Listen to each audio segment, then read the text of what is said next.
Hey everyone, and welcome back to another journey through history's quieter corners.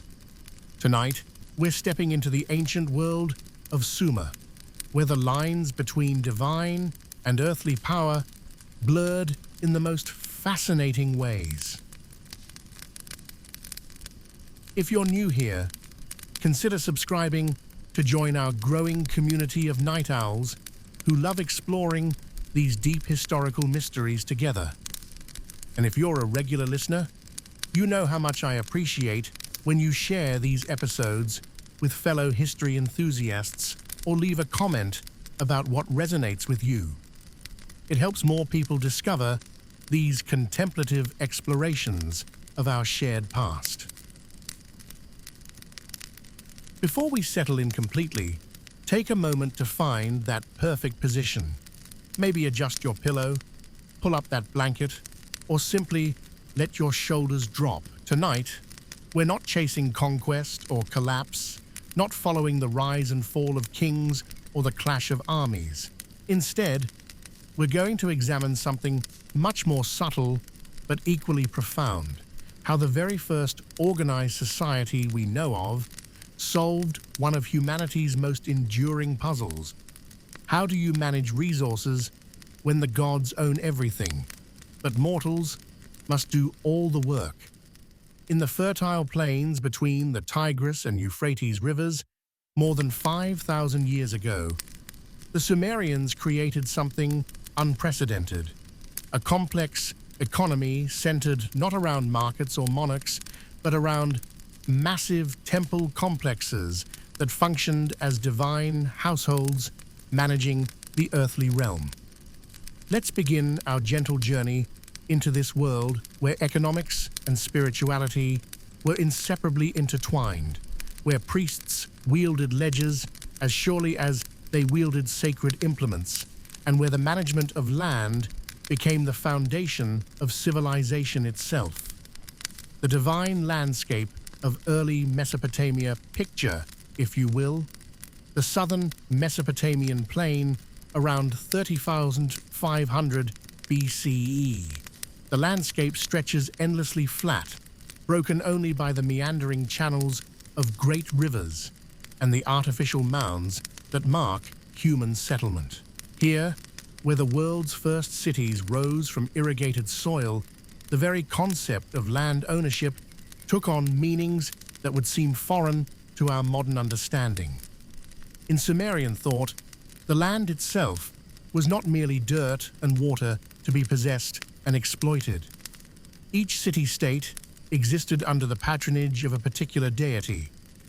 Uruk belonged to Inanna, Ur to Nana the moon god, Lagash to Ningirsu. These were not distant, abstract divinities, but active presences who required housing, feeding, clothing, and constant attention. The temples that dominated each city's skyline were literally the homes of these gods, and everything within the city's territory was, in essence, the god's estate. This divine ownership created a unique economic structure. Unlike later civilizations, where kings might claim land by conquest or inheritance, Sumerian city-states operated on the principle that all productive land ultimately belonged to the patron deity. The priests who served in the temples were not merely religious functionaries, but estate managers for divine landlords.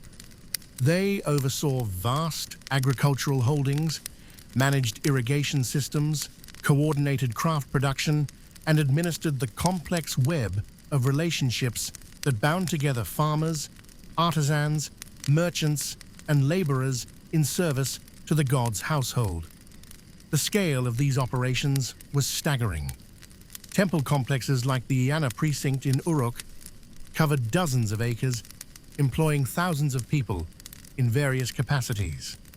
Archaeological evidence from sites like Girsu reveals administrative archives containing tens of thousands of cuneiform tablets documenting every aspect of temple economic life, from the daily rations distributed to workers to the seasonal movement of livestock between pastures. The sacred architecture of economic control, the physical layout of Sumerian temples reflected their dual function as religious and economic centers. At the heart of each complex stood the ziggurat, a massive stepped tower that served as the god's residence. But surrounding this sacred core were workshops, granaries, administrative offices, and residential quarters for the temple's staff.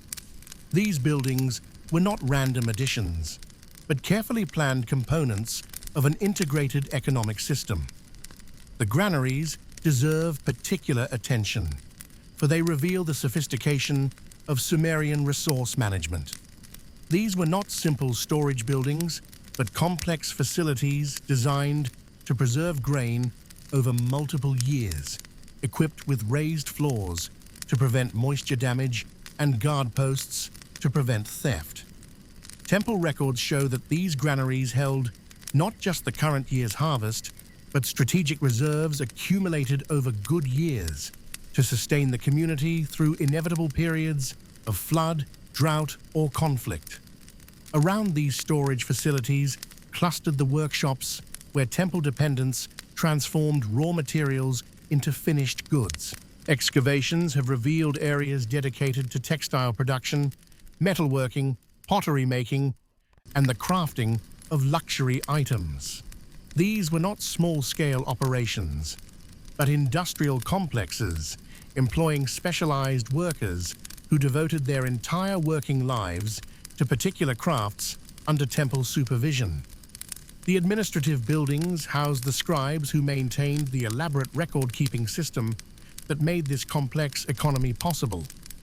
These men, and they were almost exclusively men, possessed the specialized skill of literacy, which in Sumerian society was primarily a tool of economic management.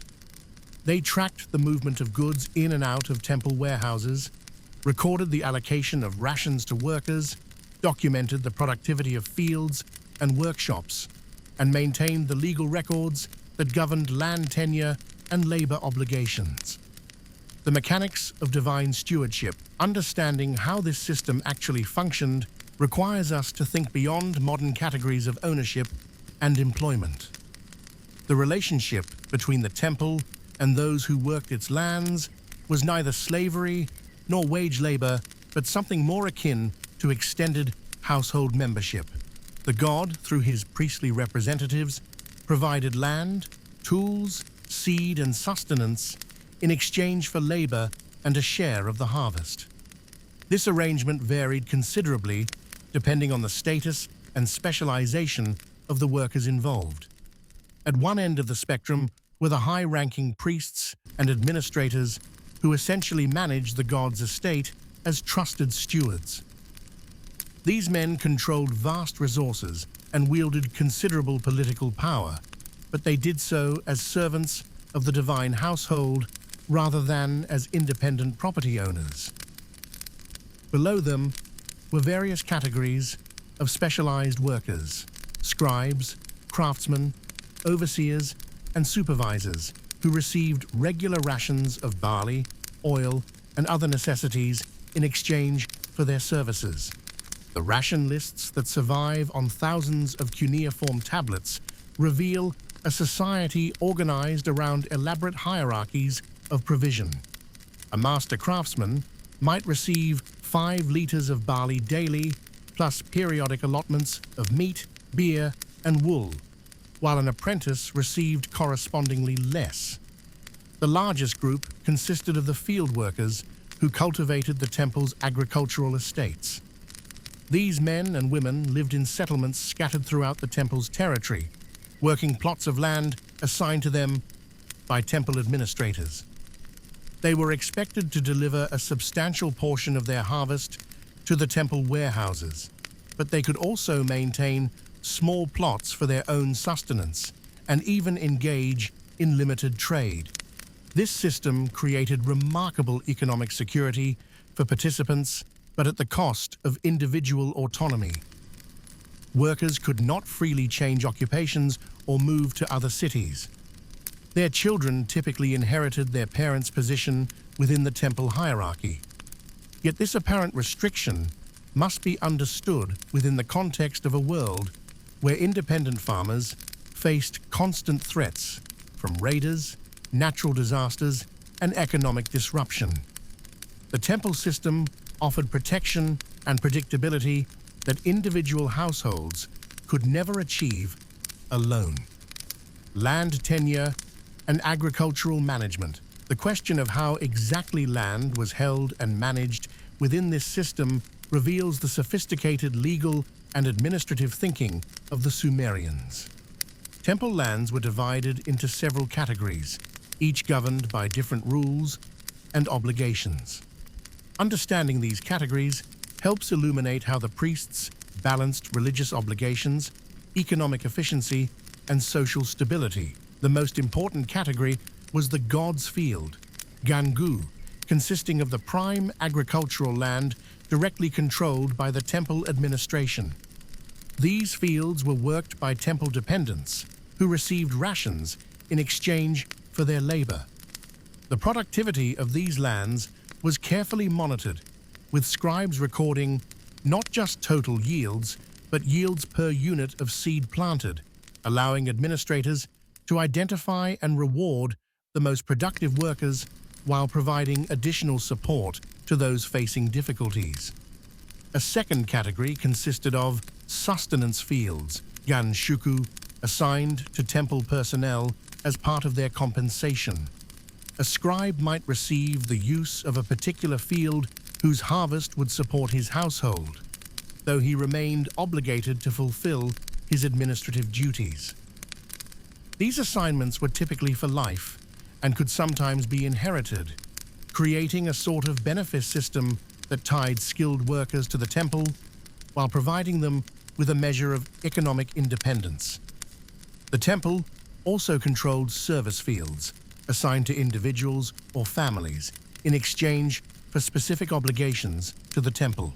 A family might receive the use of agricultural land in exchange for providing a certain number of days of labor during planting and harvest seasons, or for delivering a fixed quantity of specialized products like cheese, textiles, or pottery. Most intriguingly, the temples maintained what might be called rental fields that were leased to private individuals for fixed payments in kind. These arrangements suggest that even within the temple-dominated economy, there was room for entrepreneurial activity. Someone with particular agricultural skill or access to additional labor could lease temple land and potentially profit from working it more intensively than the standard allocation system would allow. The irrigation imperative. No discussion of Sumerian agricultural management can ignore the central role of irrigation, for it was the control of water resources that gave the temples much of their economic and political power. The Mesopotamian climate required artificial irrigation to support intensive agriculture, and the scale of the necessary infrastructure demanded coordinated effort that only large, stable institutions could provide. The temple complexes maintained elaborate networks of canals, dikes, and distribution channels that brought water from the major rivers to fields scattered across their territories. These systems required constant maintenance. Channels silted up, dikes needed reinforcement, and the distribution of water among competing users required careful arbitration. The priests who managed these systems wielded enormous power, for they could literally determine which fields would flourish and which would fail. Temple records reveal the sophisticated understanding of hydraulic engineering that lay behind these systems. Administrators tracked the timing and volume of floods, the condition of various canal segments, and the labor requirements for seasonal maintenance. They developed standardized procedures for cleaning channels, reinforcing embankments, and adjusting the flow of water to different districts based on crop requirements and seasonal conditions. The social implications of this control were profound. Farmers who received water allocations became dependent on temple management, not just for their immediate survival, but for their long-term prosperity.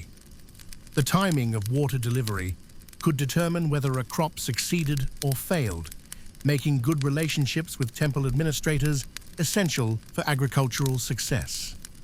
Moreover, the irrigation systems created communities of interdependence among farmers whose fields shared water sources. A farmer who failed to maintain his section of a canal could disrupt water flow for everyone downstream. This gave the temple administrators powerful tools for enforcing cooperation and compliance with community standards. The priestly hierarchy and economic specialization, the management of these complex economic systems required a sophisticated administrative hierarchy that evolved over centuries to meet the challenges of governing divine estates. At the apex stood the En or Ensi, the high priest who served as the god's primary earthly representative.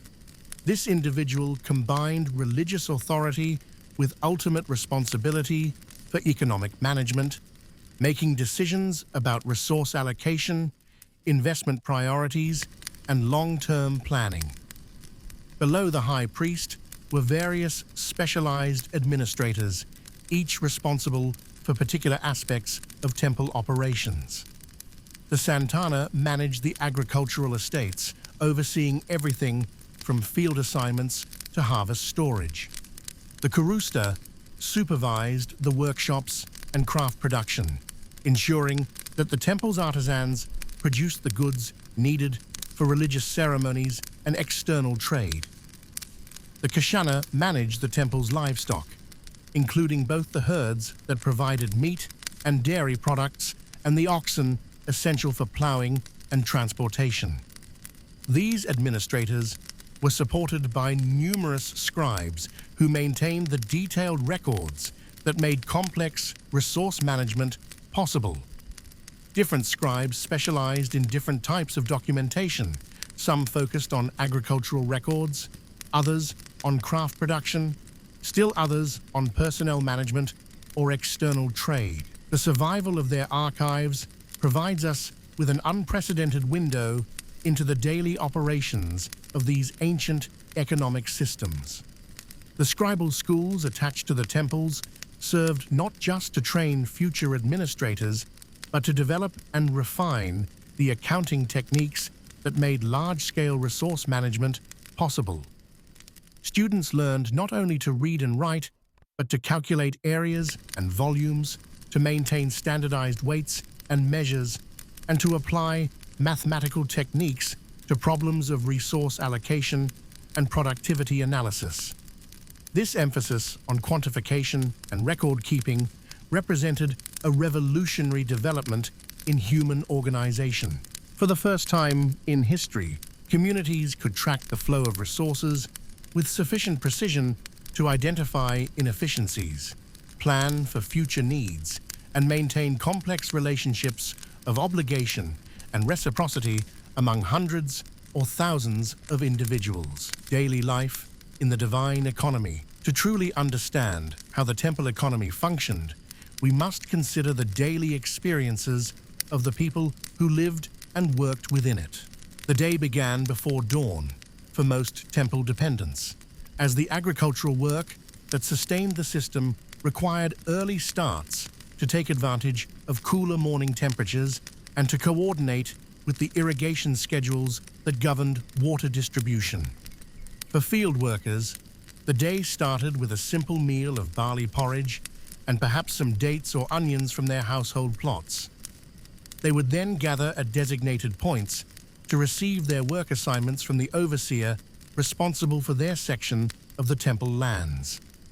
These assignments varied with the agricultural season, plowing and planting in late autumn and winter, weeding and maintenance during the growing season, and the intensive labor of harvest in late spring and early summer. The work itself was physically demanding but organized with careful attention to efficiency and sustainability. Temple administrators had developed sophisticated understanding of crop rotation, soil management, and the optimal timing of various agricultural operations. Workers were organized into teams responsible for specific tasks, with experienced leaders who could train newcomers and ensure that work proceeded according to established standards. During breaks in the agricultural schedule, field workers might be assigned to maintenance projects, cleaning irrigation channels, repairing storage facilities, or transporting goods between different parts of the temple's territory. This flexible deployment of labor allowed the temple administration to maintain its infrastructure while providing steady employment for workers throughout the year. For those employed in the temple workshops, daily life followed different rhythms organized around the requirements of craft production. Potters began their day by preparing clay and tending fires. Textile workers sorted wool and maintained their looms, and metal workers managed the complex processes of smelting and shaping bronze tools and weapons. These craftspeople occupied a somewhat higher status within the temple hierarchy than agricultural workers, receiving larger rations and more comfortable living quarters in recognition of their specialized skills. Yet they were also subject to more direct supervision, as the quality of their products reflected directly on the temple's reputation and ability to fulfill its religious and economic obligations. The temple as economic coordinator, perhaps the most remarkable aspect of the Sumerian temple economy, was its function as a coordinator of economic activity across vast networks of exchange. The temples did not operate as isolated, self-sufficient units, but as nodes in a complex web of trade relationships that stretched across the ancient Near East and beyond. This coordinating function emerged naturally from the temple's role as centers of surplus accumulation. The agricultural estates and craft workshops of a major temple complex produced far more than could be consumed locally, while the requirements of religious ceremony and administrative operation demanded goods that could not be produced locally. The temples thus became natural centers for organizing the exchange of local surpluses for external necessities. The scale of this trade was enormous. Temple records document the movement of thousands of tons of grain, hundreds of thousands of textiles, and vast quantities of metal goods, precious stones, and exotic materials. These goods moved along trade routes that connected Mesopotamian cities with distant regions, the mountains of Anatolia that provided metals, the forests of Lebanon that supplied timber, and the Iranian plateau that yielded precious stones. Managing this trade required sophisticated financial techniques that prefigured later developments in banking and commercial law. The temples developed standardized systems of weights and measures that facilitated exchange across cultural boundaries. They created legal instruments for documenting complex transactions involving delayed payment, quality guarantees, and risk sharing. They established networks of trusted agents who could represent temple interests in distant markets. Most importantly, the temples served as centers of information about market conditions, trade routes, and the political stability of distant regions. Merchants who traded with the temples brought not just goods, but news about opportunities and threats that might affect future commercial decisions. The priests who managed temple trade operations thus became repositories of commercial intelligence that informed not just economic, but political decisions, seasonal rhythms, and economic cycles. The temple economy operated according to complex seasonal rhythms that reflected both the agricultural cycles of Mesopotamia and the religious calendar that governed temple life. Understanding these rhythms reveals how the Sumerians integrated economic planning with religious observance and social organization. The agricultural year began with the flooding of the rivers in late spring, when melting snow in the mountains of Anatolia and the Iranian plateau sent torrents of water downstream. This flood season was a time of intense preparation as workers rushed to repair and extend irrigation channels, to clean storage facilities, and to prepare fields for planting. The timing and extent of the floods varied considerably from year to year, requiring flexible planning and rapid adjustment of agricultural schedules. The planting season in late autumn was a period of concentrated activity as workers raced to get crops in the ground before the onset of winter rains. Temple administrators coordinated the distribution of seed, the assignment of workers to specific fields, and the scheduling of plowing teams. The success of the entire year's agricultural production depended on completing these tasks efficiently and on schedule. Winter was a period of relative quiet in the fields, but intense activity in the workshops as craftspeople worked to complete the goods needed for spring festivals and summer trade expeditions. This was also the season for major construction projects, when workers freed from agricultural duties could be organized into teams for building and maintenance work. The harvest season in late spring and early summer was the most critical period of the year, when the results of a year's agricultural work were gathered and the foundation laid for the following year's activities. Teams of workers moved systematically through the temple lands, cutting grain with bronze sickles, loading it onto carts pulled by oxen, and transporting it to central collection points for processing and storage. This seasonal rhythm was punctuated by religious festivals that served important economic as well as spiritual functions. The New Year festival in spring coincided with the beginning of the agricultural year and served as an occasion for renewing contracts, settling accounts, and planning the allocation of resources for the coming cycle. Summer festivals celebrated the completion of harvest and provided opportunities for displaying the wealth and productivity of the temple estates to visitors from other cities. The integration of sacred and secular authority, one of the most fascinating aspects of the Sumerian temple economy, was the way it integrated religious and economic authority in a single institutional framework.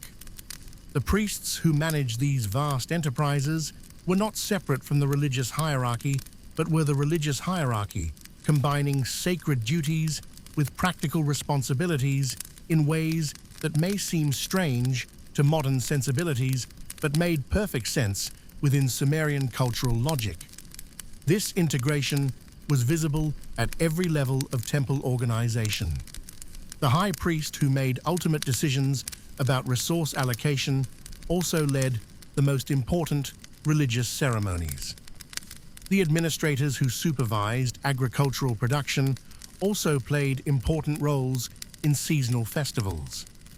The scribes who maintained economic records also copied religious texts and maintained the literary traditions that preserved Sumerian culture. This combination of functions created a remarkably stable and effective system of governance. Religious authority provided legitimacy for economic decisions that might otherwise have been seen as arbitrary or exploitative.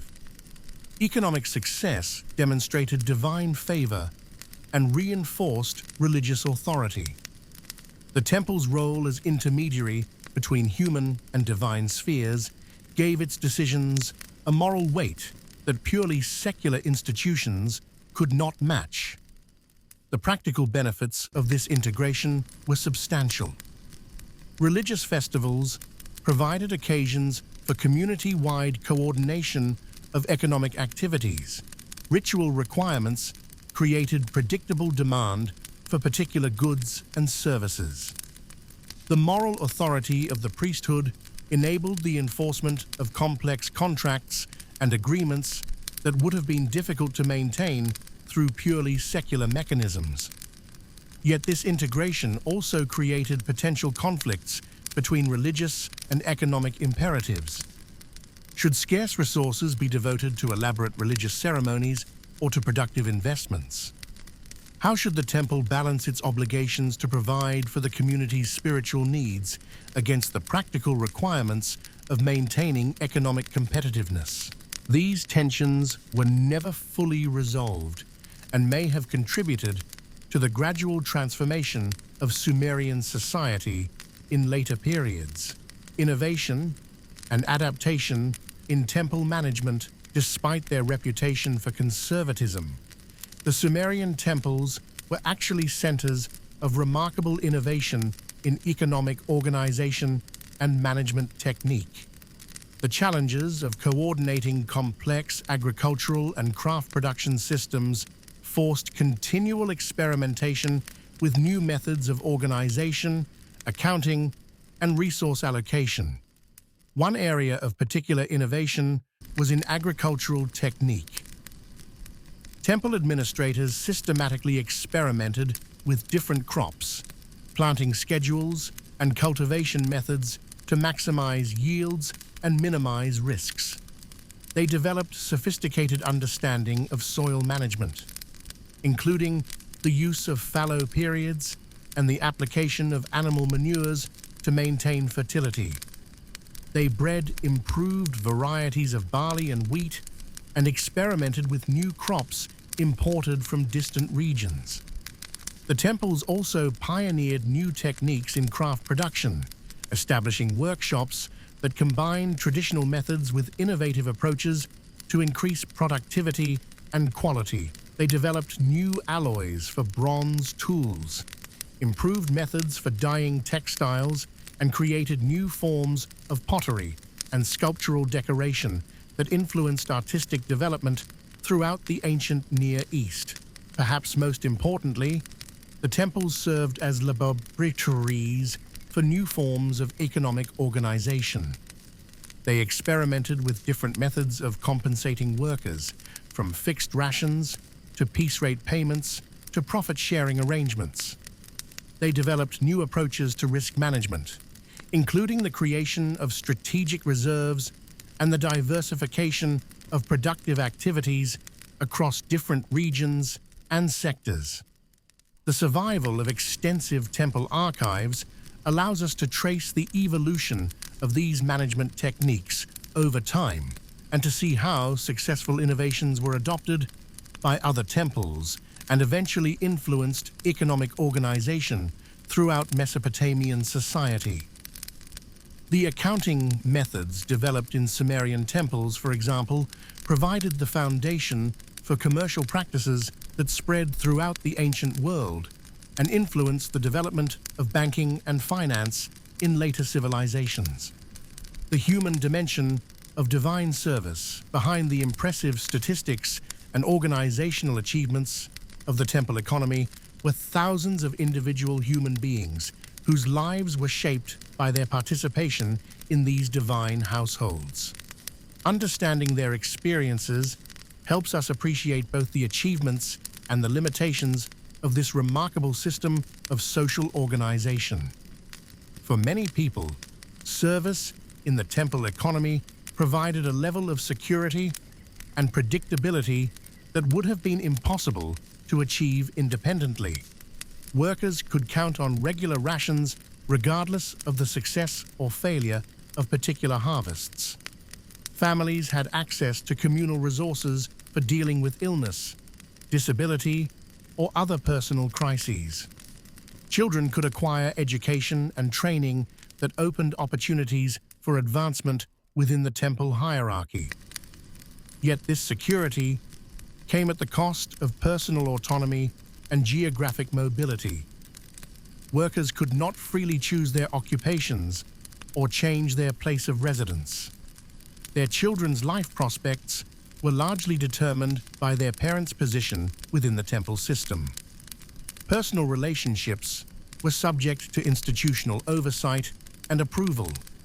The archives preserve tantalizing glimpses of how individuals navigated these constraints and opportunities. We find records of workers who petitioned for transfers to different positions, families who sought permission to care for aging relatives, and individuals who accumulated small personal property despite their dependent status. These documents reveal people who were not passive recipients of institutional benefits, but active agents working within systemic constraints to improve their circumstances and those of their families. The personal dimension becomes particularly visible in the legal documents that recorded disputes and their resolution. Workers complained about unfair ration allocations, supervisors about lazy or incompetent subordinates, and families about inheritances and marriage arrangements. The temple administrators who adjudicated these disputes had to balance institutional needs against individual circumstances, creating precedents that gradually shaped the informal customary law that governed daily life within the temple community, external relations, and political context. The temple estates did not exist in isolation, but operated within a complex political environment that included other temples, secular rulers, and neighboring city-states. Understanding these external relationships is crucial for appreciating how the temple economy functioned and why it eventually underwent transformation. Relations between different temples within the same city-state were sometimes cooperative and sometimes competitive. Temples dedicated to different deities might coordinate their activities during major festivals or joint construction projects, but they also competed for resources, workers, and political influence. The archives document complex negotiations over water rights, trade privileges, and the allocation of workers between different temple projects. The relationship between temples and secular rulers evolved considerably over time. In the earliest periods, the temples appear to have been the dominant political and economic institutions, with secular rulers serving essentially as military commanders responsible for defense and external relations. Over time, however, secular authorities gradually assumed greater control over temple resources and activities, eventually reducing the temples to subordinate roles within state-controlled economies. This transformation was driven partly by military pressures that required more centralized coordination of resources for defense and conquest. The temple system, for all its economic sophistication, was not well adapted to rapid mobilization for warfare. Secular rulers, who could more effectively coordinate military resources, gradually accumulated political power at the expense of temple authorities. External trade relationships also shaped the evolution of temple economies. As trade networks expanded and became more complex, the advantages of centralized coordination through temple institutions became less important. Independent merchants and craft specialists could organize trade relationships more flexibly than the large, bureaucratic temple establishments. The economic advantages that had originally supported temple dominance gradually shifted toward more decentralized forms of organization. The legacy of divine economics. As we reach the midpoint of our exploration, it's worth pausing to consider the broader significance of the Sumerian temple economy for understanding the development of human civilization. This remarkable system represents humanity's first sustained experiment in large-scale economic organization, and its successes and failures offer insights that remain relevant today. The temple economy demonstrated that complex societies could be organized around principles other than coercion and exploitation. By embedding economic relationships within religious and communal frameworks, the Sumerians created systems that provided security and opportunity for thousands of people, while generating the surpluses necessary for cultural and technological development. The sophisticated accounting and administrative techniques developed in temple contexts provided the foundation for later developments in law, finance, and governance. The concept of institutional ownership, the practice of systematic record-keeping, and the development of standardized weights and measures all emerged from the practical requirements of managing divine estates. Perhaps most significantly, the temple economy established the principle that economic activity should serve broader social purposes rather than simply maximizing individual wealth. The integration of economic and religious authority ensured that resource allocation decisions were made with reference to community welfare and long-term sustainability rather than short-term profit maximization. Yet the temple system also revealed the tensions inherent in any attempt to organize complex societies around unified institutional frameworks. The concentration of economic and religious authority in single institutions created enormous power disparities and limited individual freedom. The emphasis on stability and tradition sometimes inhibited innovation and adaptation to changing circumstances.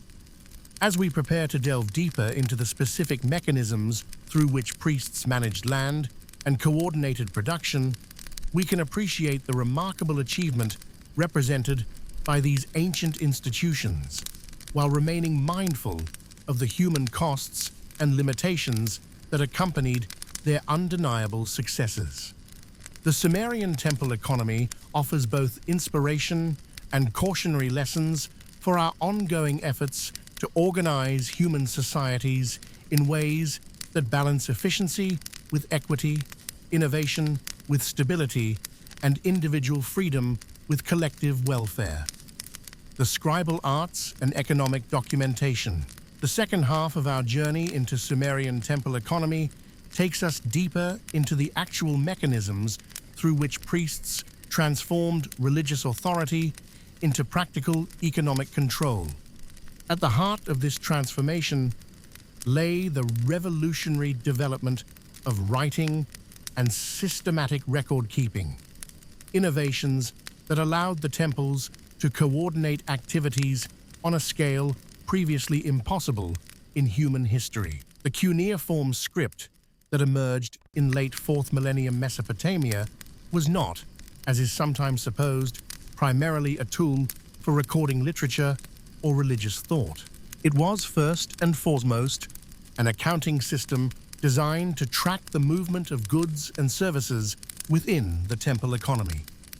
The earliest tablets we can decipher are administrative documents, ration lists, field assignments, inventory records, and personnel rosters that reveal the extraordinary complexity of Sumerian economic organization.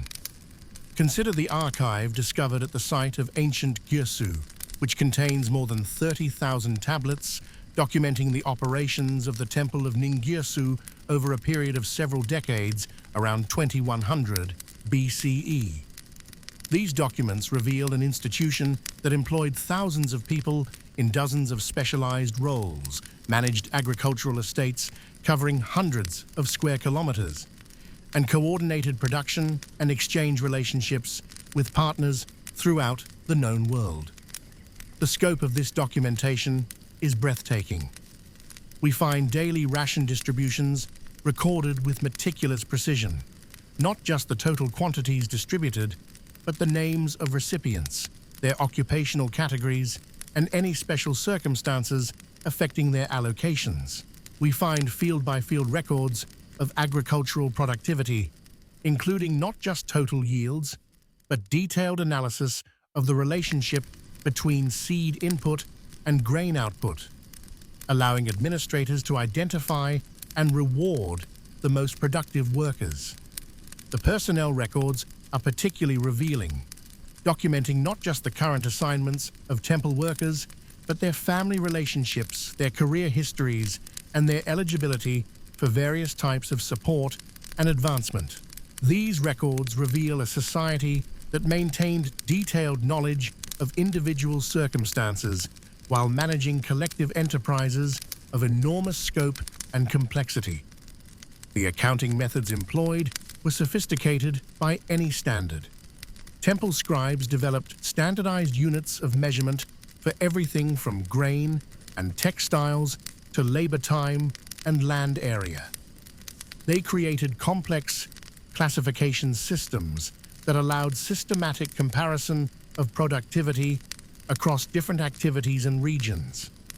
they maintained multiple sets of accounts that tracked not just current transactions, but long-term trends and patterns that could inform planning and decision-making. Most remarkably, these accounting systems were designed not just to track what had happened, but to predict and plan for future needs. The archives contain elaborate projections of seasonal labor requirements, estimates of expected harvests based on historical patterns and current conditions, and strategic plans for managing resources across multiple year cycles that took account of the variability inherent in agricultural production.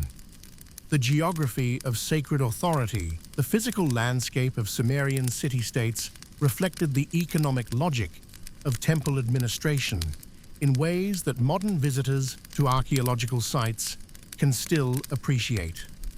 The massive ziggurats that dominated these ancient cities were not merely religious monuments, but visible assertions of the economic power that flowed from divine ownership of the land.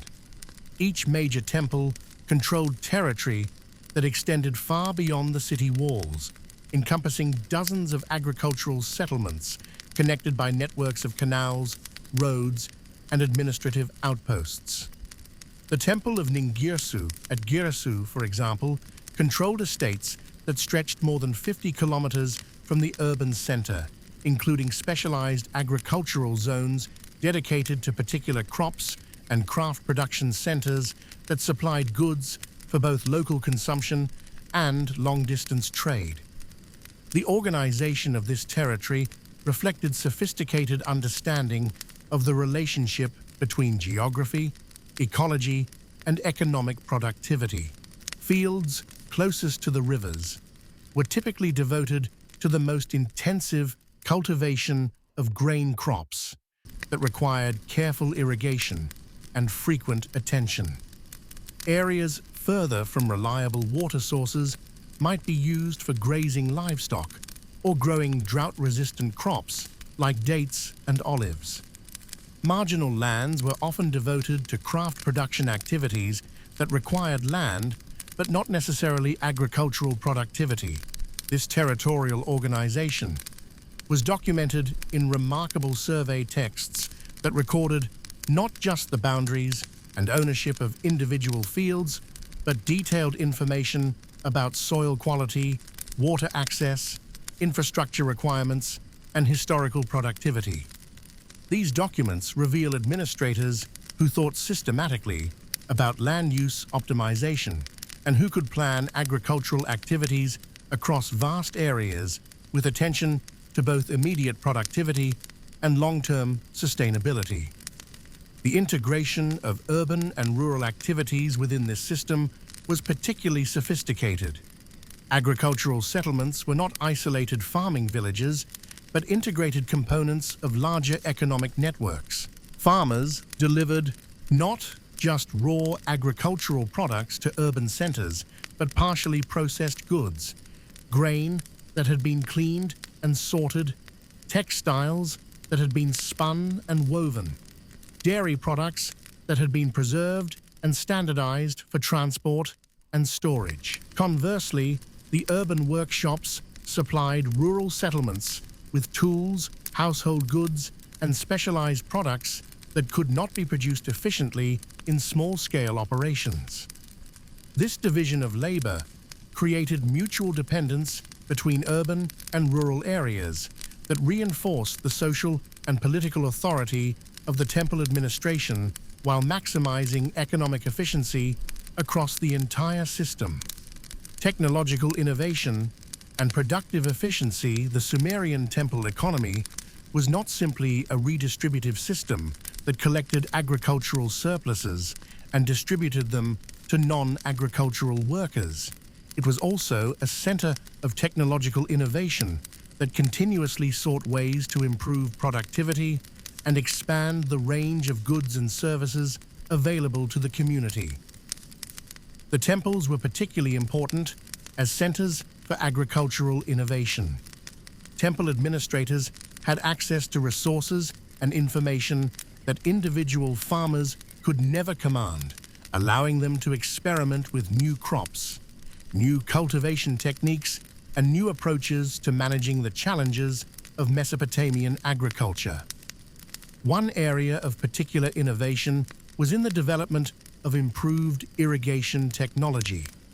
The basic techniques of canal irrigation were already ancient by the time the first written records appear, but temple administrators continuously refined these methods to increase efficiency and reliability. They developed new designs for distribution gates that allowed more precise control of water flow. They created standardized procedures for canal maintenance that maximized the useful life of these expensive infrastructure investments. They experimented with different approaches to managing the seasonal cycle of flooding and drainage that was essential for preventing soil salinization. The temples also pioneered new approaches to crop breeding and selection. By maintaining detailed records of agricultural productivity, temple administrators could identify the most successful varieties of grain and other crops and selectively breed for characteristics like yield, disease resistance, and storage stability. The agricultural archives contain references to named varieties of barley and wheat that were apparently developed through systematic selection over multiple generations. Livestock management was another area of significant innovation. The temples maintained large herds of cattle, sheep, and goats that provided not just meat and dairy products, but also wool, leather, and the animal power essential for plowing and transportation. The management of these herds required sophisticated understanding of nutrition, breeding, and disease control that could only be developed through systematic observation and experimentation over extended periods. The workshop production, organized under temple auspices, was equally innovative. Temple craftspeople had access to raw materials from throughout the known world and could experiment with new techniques and designs without the immediate pressure to generate profits that constrained independent artisans. This allowed the development of new alloys for bronze tools, new techniques for textile dyeing and decoration, and new forms of pottery and sculptural art that influenced creative development throughout Mesopotamian civilization. The social architecture of economic participation, understanding how the temple economy actually functioned, requires careful attention to the social relationships that bound together thousands of individuals in complex networks of obligation and reciprocity. These relationships were not simply contractual arrangements, but evolved cultural practices that integrated economic, social, and religious dimensions of community life. The basic unit of economic organization was not the individual worker, but the household, typically consisting of an extended family group that might include 3 or 4 generations and various dependent relatives. These households were assigned resources and responsibilities as collective units, with internal decision-making processes that balanced individual needs against collective obligations. The relationship between households and temple administration was mediated through a complex hierarchy of supervisors, overseers, and specialists who served as intermediaries between the central administration and the actual producers. These intermediary positions were typically filled by individuals who had demonstrated particular competence or reliability and who could be trusted to coordinate activities across multiple households while maintaining loyalty to temple authority. The career paths available within this system provided considerable opportunity for advancement based on demonstrated competence and reliability. A young person might begin as a general laborer assigned to agricultural work or basic craft production. With experience and training, they might advance to specialized positions requiring particular skills or knowledge. The most capable could eventually reach supervisory positions that involved considerable responsibility, and corresponding material rewards. The archives document numerous examples of such career advancement, revealing a society that, despite its hierarchical structure, provided genuine opportunities for social mobility based on merit. We find records of individuals who began as field workers and eventually became administrators, responsible for major aspects of temple operations. We find families who, over several generations, accumulated sufficient resources and status to marry into the scribal elite that formed the core of temple leadership. Yet this mobility operated within clear limits imposed by the structural requirements of the system.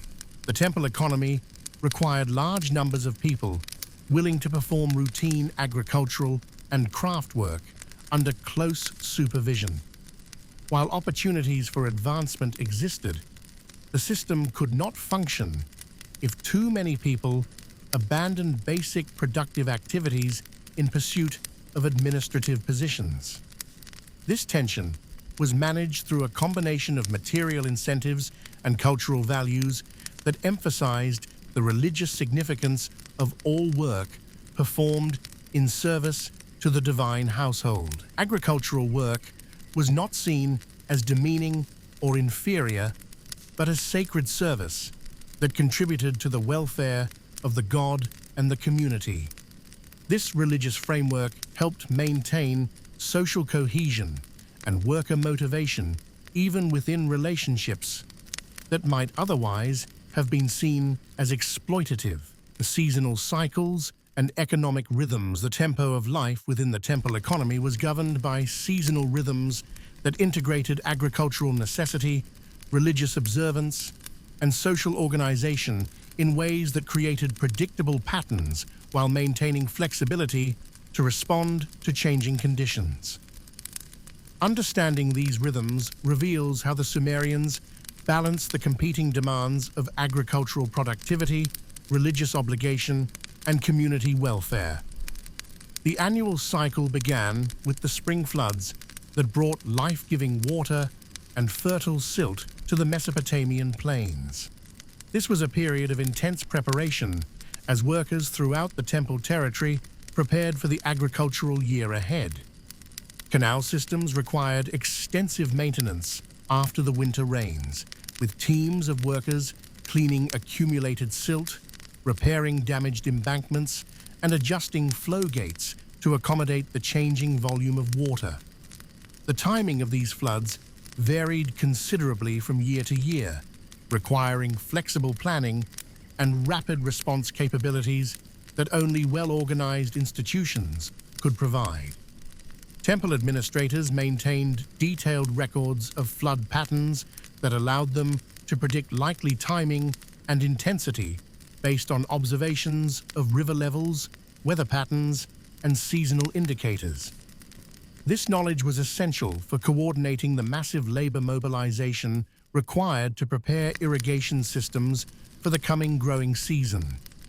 The planting season in late autumn required equally intensive coordination, as thousands of workers were organized into teams responsible for different aspects of agricultural preparation.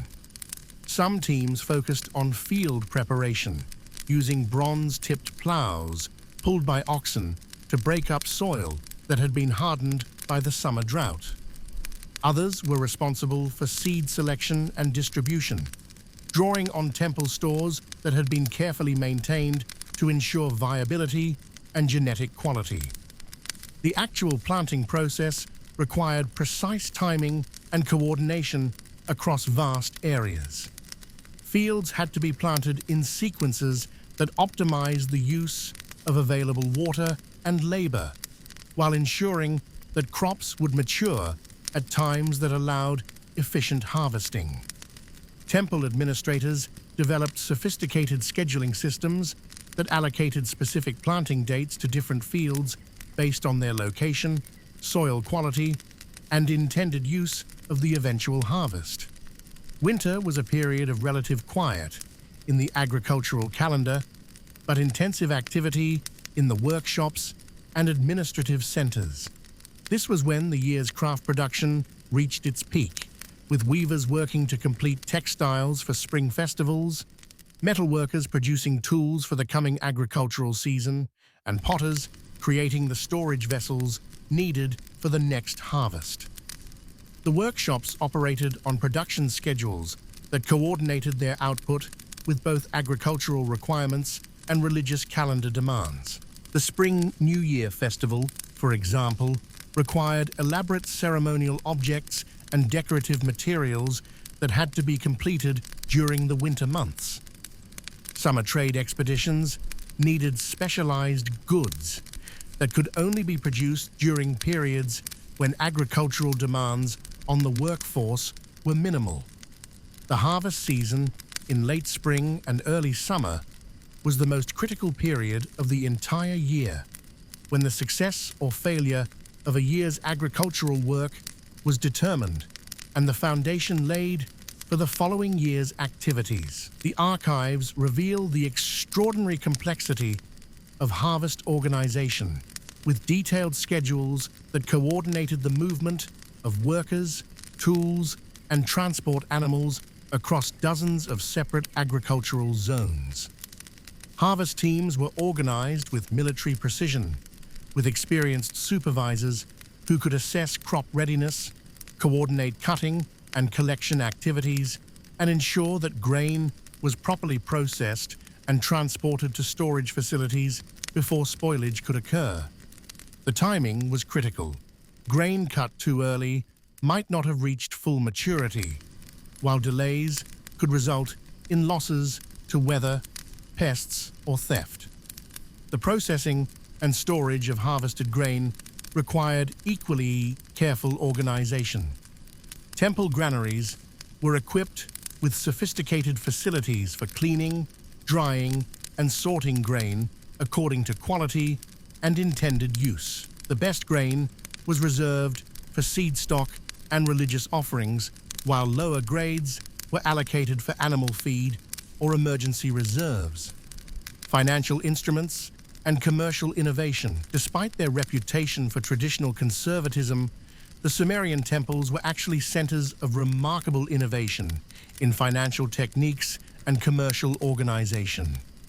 The challenges of managing complex economic relationships across vast territories and extended time periods forced the development of sophisticated instruments that prefigured many later developments in banking and commercial law. One of the most important innovations was the development of standardized systems for recording and enforcing complex contractual relationships. The archives contain thousands of documents that record agreements involving deferred payment, quality guarantees, shared risk, and conditional performance, all elements that would be familiar to modern commercial lawyers. The temples developed particularly sophisticated approaches to managing agricultural risk, which was inherent in any farming system dependent on variable rainfall and flooding. Rather than simply absorbing losses from crop failures, temple administrators created innovative risk-sharing arrangements that distributed potential losses across multiple parties while providing incentives for careful management and honest reporting. One common arrangement involved assigning fields to individual cultivators who received a share of the harvest that varied with productivity, while guaranteeing the temple a minimum return regardless of conditions. This transferred much of the production risk to the actual farmers, while ensuring that the temple could meet its obligations to workers and dependents even in poor years. The temples also pioneered the use of what might be called primitive insurance pools, where multiple producers contributed to common funds that could be used to compensate individuals who suffered losses from floods, droughts, or other disasters beyond their control. These arrangements required sophisticated actuarial thinking about the probability and potential cost of various types of losses. Commercial relationships with external partners required even more complex financial instruments. Long-distance trade involved extended delays between the dispatch of goods and the receipt of payment, during which numerous risks could intervene. The temples developed elaborate systems for documenting these transactions and allocating responsibility for losses that might occur during transport or storage. The archives contain references to what appear to be primitive forms of letters of credit, where temple administrators in one city could authorize payments to merchants or agents in distant locations based on goods or services to be delivered in the future. These instruments allowed the coordination of complex transactions across vast distances and extended time periods without requiring the physical transport of precious metals or other valuable but heavy payment media. Perhaps most remarkably, the temples developed sophisticated approaches to what modern economists would recognize as quality control and standardization. Given the volume of goods moving through temple networks, it was essential to have reliable ways of assessing and communicating the characteristics of different products. The archives document elaborate classification systems for everything from textiles and metalwork to agricultural products and craft materials. These classification systems were not merely descriptive, but prescriptive, establishing standards that producers were expected to meet and providing the basis for differential pricing based on quality characteristics. The maintenance of these standards required extensive training of evaluation specialists and the development of physical samples and measurement tools that could be used to ensure consistency across different locations and time periods. International relations and trade networks. The temple economies of individual Sumerian city-states did not operate in isolation, but were embedded in extensive networks of exchange that connected Mesopotamia with regions throughout the ancient Near East and beyond. Understanding these external relationships is essential for appreciating both the achievements and the limitations of the temple economic system. The geographic position of Mesopotamia made it a natural center for long-distance trade networks. The region produced agricultural surpluses and manufactured goods that were highly valued in neighboring areas, while it lacked many raw materials that were essential for advanced craft production and religious ceremonial activities. This created natural incentives for exchange relationships that could benefit all parties while expanding the range of goods and services available within each local economy. The temples served as natural coordinators for these exchange relationships because of their institutional stability, their access to large quantities of surplus goods, and their capacity to maintain the complex records necessary for managing transactions across extended distances and time periods. A temple could accumulate agricultural surpluses over several good years and use them to support trade expeditions that might take months or even years to complete. The scale of this trade was remarkable. Temple records document expeditions that involved hundreds of people and vast quantities of goods, traveling distances of thousands of kilometers. These expeditions were not simple commercial ventures, but complex diplomatic and military operations that required careful coordination with political authorities in numerous intermediate territories. The goods involved in this trade reveal the sophisticated understanding of market opportunities that temple administrators had developed. Mesopotamian textiles were highly prized throughout the ancient world for their quality and artistic sophistication. Mesopotamian metalwork, particularly in bronze and precious metals, was equally valued. The temples organized production specifically for these export markets, maintaining quality standards and design characteristics that met the preferences of distant customers. In exchange, the temples imported raw materials that were not available locally but were essential for maintaining and expanding their domestic production capabilities. Metals from Anatolia and Iran were necessary for tool production and military equipment. Timber from the mountains of Lebanon and Syria was required for construction and boat building. Precious stones and exotic materials from Central Asia and the Indian subcontinent were needed for religious ceremonies and luxury craft production. The management of these trade relationships required sophisticated understanding of political conditions in distant regions, of seasonal patterns that affected transportation routes, and of market conditions that might influence the value of different goods in different locations.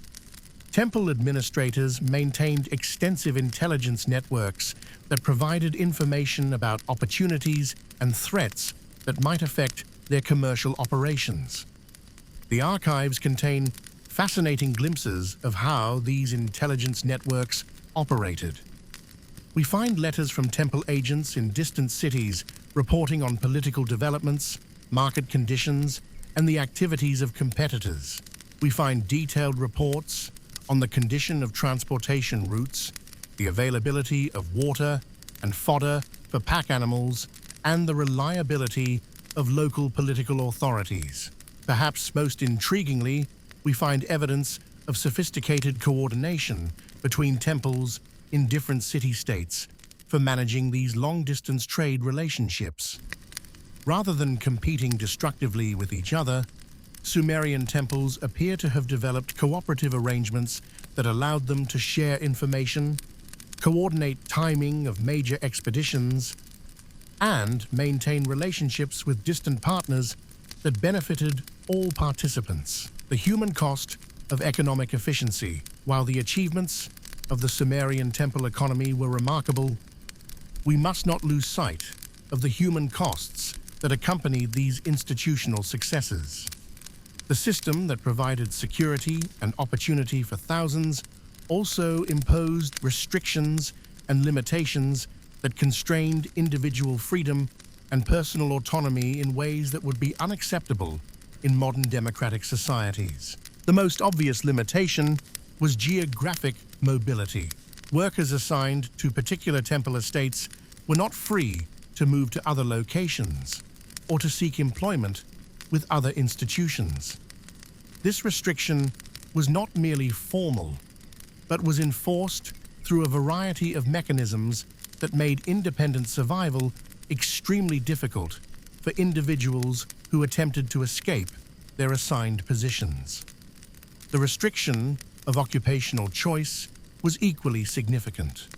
Children typically inherited their parents' position within the temple hierarchy, with limited opportunities to pursue different careers or to develop capabilities that might lead to alternative forms of employment.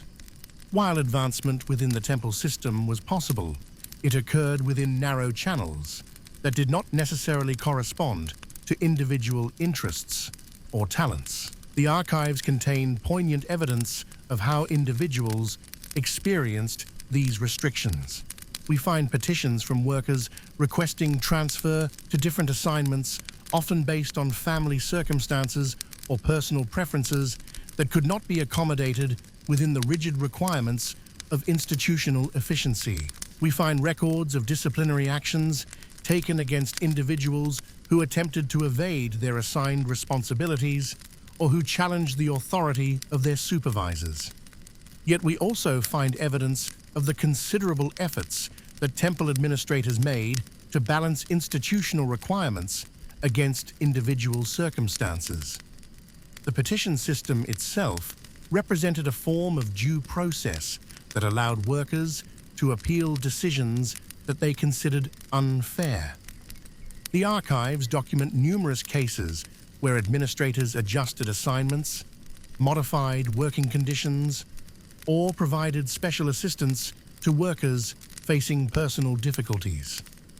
The treatment of women within the temple economy reveals both the opportunities and the limitations that characterized the system as a whole. Women played important roles in temple operations, particularly in textile production and food processing activities that required specialized skills and experience. Some women achieved positions of considerable responsibility and corresponding social status within the temple hierarchy. Yet women's opportunities were constrained by cultural assumptions about gender roles that limited their access to certain types of training and advancement. The highest administrative positions were typically reserved for men, and women's economic security remained dependent on their relationships with male relatives or supervisors in ways that men's security was not. The evidence suggests that these limitations were experienced differently by different individuals depending on their personal circumstances, capabilities, and aspirations.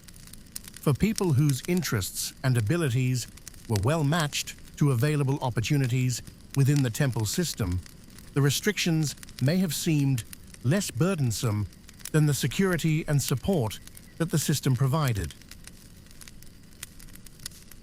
For others, particularly those with capabilities or interests that could not be accommodated within existing arrangements, the limitations were undoubtedly more frustrating. The transformation of sacred economics, the remarkable system of temple-based economic organization that characterized early Sumerian civilization, did not persist unchanged indefinitely. Over the centuries, a combination of internal developments and external pressures gradually transformed these institutions in ways that reduced their economic dominance while preserving some of their administrative and cultural functions. One important factor in this transformation was the gradual growth of independent commercial activity that operated outside the direct control of temple authorities. As trade networks became more extensive and complex, opportunities emerged for individual merchants and craft specialists to organize economic relationships that did not require the extensive institutional infrastructure that the temples provided. These independent operators could often respond more quickly to changing market conditions and could take entrepreneurial risks that large, bureaucratic institutions found difficult to accommodate. The very stability and predictability that made the temple system effective for managing routine agricultural and craft production sometimes made it less competitive in rapidly changing commercial environments. The growth of military pressures also contributed to the transformation of temple-based economics.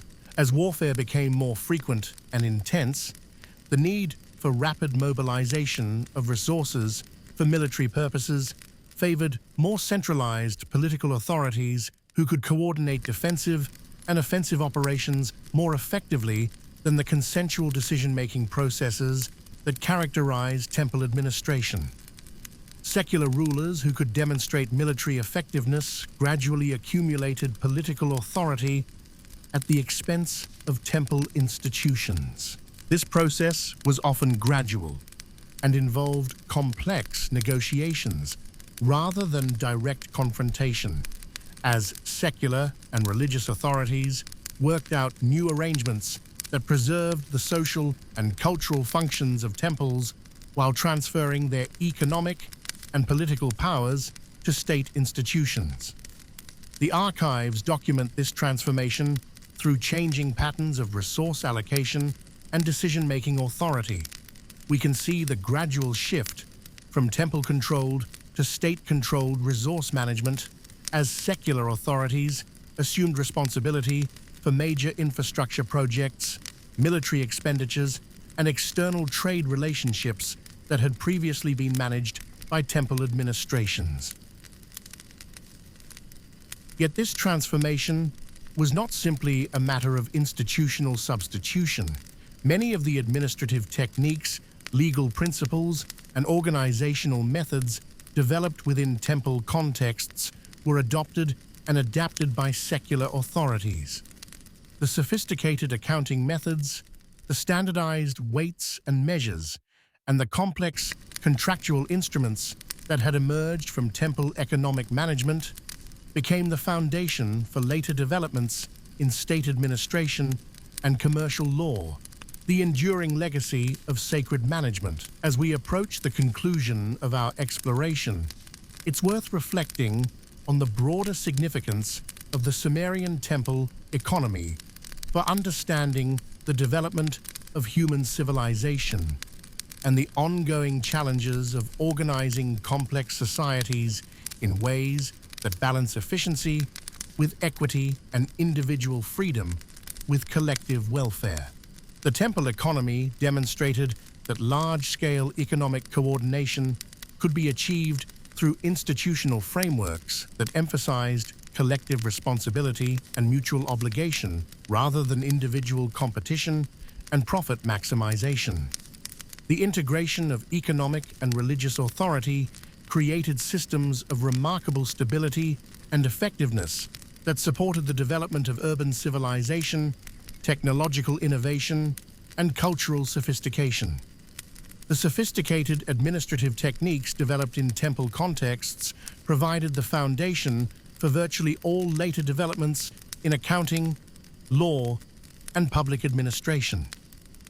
The concept of institutional ownership, the practice of systematic record-keeping, the development of standardized weights and measures, and the creation of complex contractual instruments all emerged from the practical requirements of managing divine estates. Perhaps most significantly, the temple economy established principles of economic organization that emphasized long-term sustainability and community welfare rather than short-term profit maximization. The religious framework within which economic decisions were made ensured that resource allocation reflected consideration of moral and social values rather than purely economic criteria. Yet the temple system also revealed the tensions and limitations inherent in any attempt to organize complex societies around unified institutional frameworks. The concentration of economic and religious authority in single institutions created enormous power disparities that could be used to exploit as well as to protect community members. The emphasis on stability and tradition sometimes inhibited innovation and adaptation to changing circumstances. The gradual transformation of temple-based economics in later Mesopotamian civilization reflected both the achievements and the limitations of this remarkable experiment in human organization. As societies became larger and more complex, as trade networks expanded and military pressures intensified, the advantages of centralized coordination through temple institutions became less compelling relative to more flexible and specialized forms of economic organization. Gentle descent into contemplation. As our journey through the sacred economics of ancient Sumer draws to a close, let yourself settle more deeply into comfort. The complexity of what we've explored tonight, the intricate dance between divine authority and earthly management, between individual needs and collective welfare, reveals something profound about human nature and our eternal quest to organize ourselves in ways that honor both practical necessity and higher aspirations. The priests who walked the corridors of those ancient temples, managing vast estates under the watchful eyes of their gods, faced challenges that echo through the centuries to our own time. How do we balance efficiency with compassion? How do we create systems that provide security without stifling freedom? How do we honor tradition while remaining open to necessary change? In the quiet of this moment, as the weight of these ancient questions settles around you like a comfortable blanket, you might find yourself appreciating the remarkable achievement these long-vanished people accomplished. They created the world's first complex economy, developed the first sophisticated systems of writing and record-keeping, and established principles of institutional organization that continue to influence human societies thousands of years later. Let your breathing slow as you contemplate the daily rhythms of life in those temple communities. The early morning gathering of workers for field assignments, the steady scratch of styluses on clay tablets recording the day's transactions, the seasonal cycles of planting and harvest that connected human activity to the eternal rhythms of earth and sky. Feel your muscles relaxing as you imagine the vast networks of irrigation channels that brought life to the desert, the patient work of generations who built and maintained these systems, knowing that their efforts would benefit not just themselves, but countless future generations. Your eyelids may be growing heavy now as you reflect on the timeless human desire to create meaning and purpose through our work, to serve something larger than ourselves while still attending to the practical necessities of daily life. The Sumerian solution to this challenge,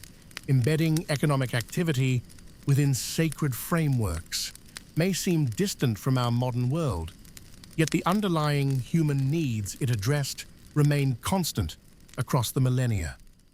Let yourself drift now with the gentle current of historical time, carrying the wisdom of these ancient innovators into your dreams.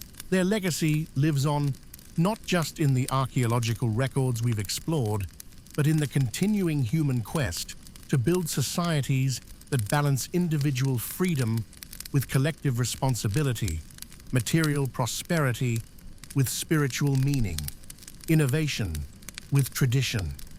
As sleep approaches, you might carry with you the image of those first cities rising from the fertile plains, their ziggurats reaching toward the heavens, while their roots extended deep into the earth through networks of canals and fields and workshops where human hands shaped the materials of the world into forms of beauty and utility. Rest now in the knowledge that our exploration of human complexity and institutional innovation connects us to the long story of our species, to the countless generations who have grappled with the same fundamental questions about how to live together, how to organize ourselves, how to honor both our practical needs and our highest aspirations. Let the gentle rhythm of your breathing carry you into peaceful sleep, where perhaps you'll dream of ancient gardens watered by human ingenuity, of communities bound together by shared purpose, of the eternal human capacity to create order and meaning from the raw materials of existence. Good night, fellow travelers through time. Rest well in the embrace of history's quiet teachings.